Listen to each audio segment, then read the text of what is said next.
So here we go, Panthers fans. Obviously, another day, another trade rumor. When you have a GM that comes out and says that we plan on being in on every deal, you got to take the good with the bad, because sometimes being in on every deal means you may even trade for Carson Wentz or consider signing Dwayne Haskins or consider picking up Mitch Trubisky. But it also means that you could be in the running for Deshaun Watson, or if Russell Wilson is a little bit disgruntled, you could make a move for that. So any kind of rumor that comes up, we got to talk about it. So in this video, we're going to talk about Orlando Brown Jr., the right tackle for the Baltimore Ravens, who seems to be on the trading block, and to see if it's actually be a good idea for the Carolina Panthers to actually pursue him, because Lord knows we need offensive line help. So it could be a good pickup to go get him. So let's go ahead and talk about it. But before we do, let me introduce myself. My name is Aaron Duncan here with the Necessary Bluntness Sports Talk. And I start off every video by saying, "What up, dude?" And on this channel, I get recap and analysis of the NFL, but I show extra love to the Carolina Panthers, my team, of course.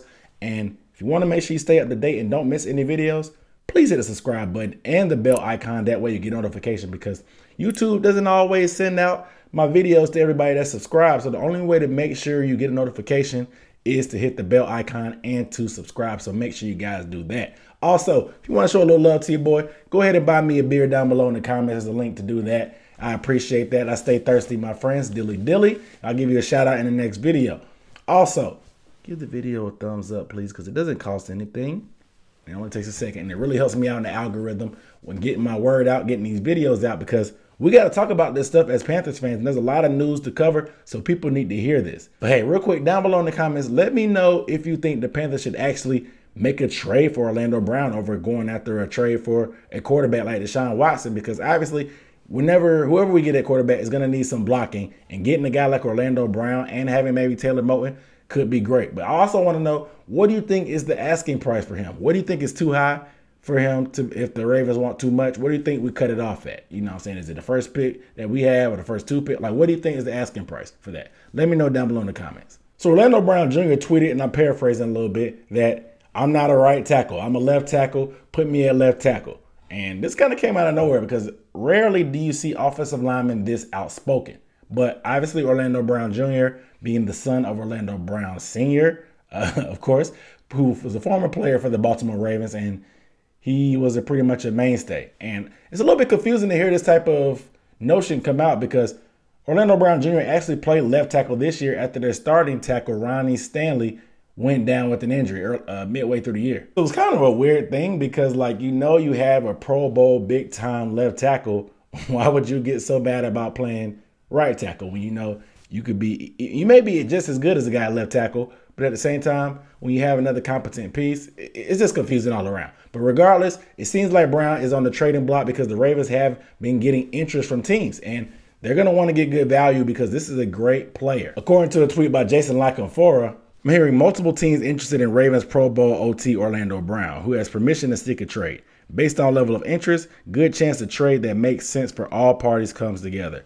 Brown has a strong relationship with Ravens, who would want value for him. So this tells me that, of course, the Ravens, being the smart organization they are, if they got to get rid of a guy like this at starting caliber, they're going to want to get some good compensation, because this guy can clearly play right tackle and left tackle. He's massive. He's like 6'8", 344.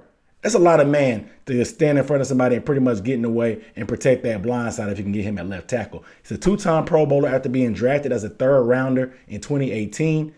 And he's played and started 42 games in his career. This guy is a pretty good guy. He's pretty much overachieved from his third round draft pick status. But let me be for real.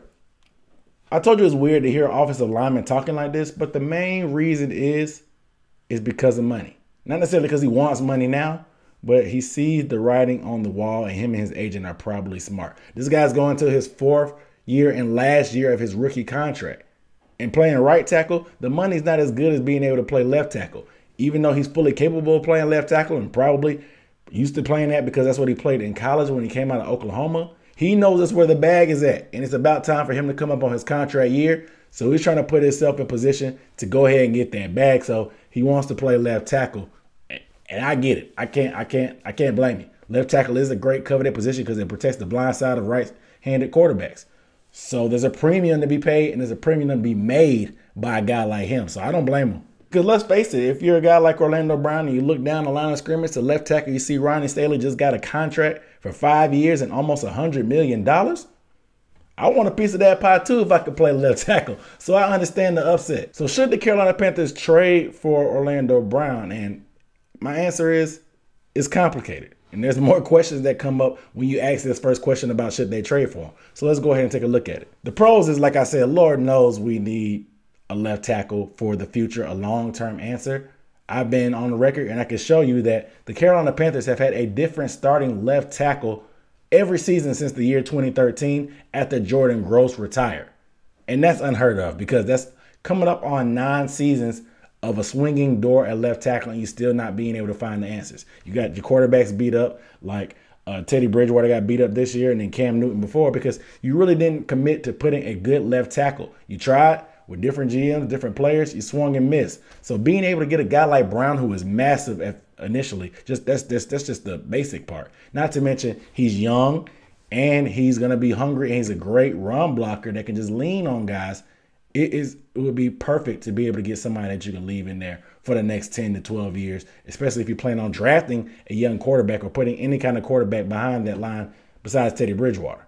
So what would it take to get a guy like Orlando Brown Jr.? What is the asking price? There hasn't really been much put out there, and that's the tough part about making trades. We know that the Panthers overshot when they made that trade offer for Matthew Stafford, offering up Teddy, a first and a 5th round pick, which seemed like a lot for a guy that's in his 30s, but that just shows you how desperate and thirsty this organization is for a quarterback. But we're talking about offensive line, which is obviously as imperative, especially when you're talking about left tackle. So what would the Panthers be willing to give? Obviously, no price is too high. They're willing to try for pretty much anybody that they're high on. But I think you got to flip the tables because the Baltimore Ravens are a very smart organization and well ran, like I told you guys. They've been finessing people for a while. They were actually able to get Calais Campbell from the Jacksonville Jaguars for only a 5th round pick. They were also able to get Marcus Peters, who ended up being an instant starter for them and excelling. They were able to get him for trading Kenny Young and another 5th round pick. The Baltimore Ravens don't make bad deals. So like you said, like Jason Lockenford said, a deal has to make sense for both sides. So the Ravens are going to want to get their back scratched too if they're going to scratch yours and give up Orlando Brown. So the Panthers, they really can't get caught slipping and get finessed because they're inexperienced when it comes to making these moves. But the Baltimore Ravens have been a great organization. They've been doing deals like this and taking advantage of desperate teams for years. But my thought process is if you don't want to give up any players as the Carolina Panthers, maybe you offer them a 2nd and a 3rd for this year because you want to keep that number 8th overall pick. It's super coveted, but I honestly think that it may be a little bit too rich to give up for Orlando Brown. Granted, hear me out. He is a great left tackle and right tackle, but at number 8, if you're going to give up your number 8 pick to get a lineman, why not just stay there, wait to see who falls in, either draft one of the top 2 tackles, whether it's Sewell or the other guy from Northwestern. You could just sit there and do that. You get a guy that's cheaper. He may not be a sure thing because Orlando Brown is a sure thing, but at the same time, he's cheaper. He's got a couple more years on his contract, and you have your pretty much a long-term answer for the future because either one of those guys you can insert in day one, and they're going to be the starting left tackle in this league. So giving up a first season is unquestionable, and you need to get that quarterback. So you need to keep that 8th pick in order to be able to have flexibility to get maybe a Trey Lance or who knows, a Justin Fields if he falls that far. I don't know. But you need to keep that 8th pick. So giving up a 2nd or 3rd seems reasonable. If you want to throw in players, like I said, they need to make sense for both teams. What do the Ravens actually need? They need some offensive line help because of health, but that's not exactly what they need. They need playmakers on the outside for Lamar Jackson. And I think that the best way to do that will possibly be to offer up Robbie Anderson and maybe a 2nd round pick, or Robbie Anderson and a 3rd round pick. You know what I'm saying? Something like that. Or Robbie Anderson, a 2nd and a late pick in exchange for Orlando Brown and a late pick. I don't know. But I think throwing a playmaker like Robbie Anderson in there to help them with speed after coming off of a 1,000-yard year where his stock is pretty high could be pretty good because then you clear off some of that salary off the books of Robbie. Robbie's making double-digit $1 million a year, and he's probably going to need an extension soon anyway. So if you can get something in return for him, an offensive lineman, that'd be great. And the biggest question for a big man, can we actually afford Orlando Brown's price tag? Now, I told you guys he's in the last year of his rookie contract. It's the 4th year in the league. He's going to be on the books to make less than $1 million this coming year. So obviously he's going to want that bag later on, which is probably going to be in the $20 million range. And if you end up paying Taylor Moton, you're probably going to end up paying Taylor Moton between $16, $17 million. So between your two starting left and right tackles, you're paying 30-something million dollars, almost close to 40. But you do have these guys shored up who are relatively close in age, and they're going to be your mainstays going into the future, especially when you have an offensive line that you're only bringing back the center right now as it stands. So being able to lock up both of them would be good, but $20 million for left tackle is a steep price. But if you have a good one, you got to hold on to him. You know what I'm saying? If you can't stop the rush, we saw it in the Super Bowl. No quarterback can overcome bad offensive line play and great pass rush coming all over him. So you got to pay to play, and that's the thing. And especially if you plan on bringing in another guy later. So let's say you get Orlando Brown to come in. You talk to him and say, we're going to take care of you. We're going to take care of you. Just play this one season under this less than $1 million contract, and we got you next year. So Teddy's making $20 million.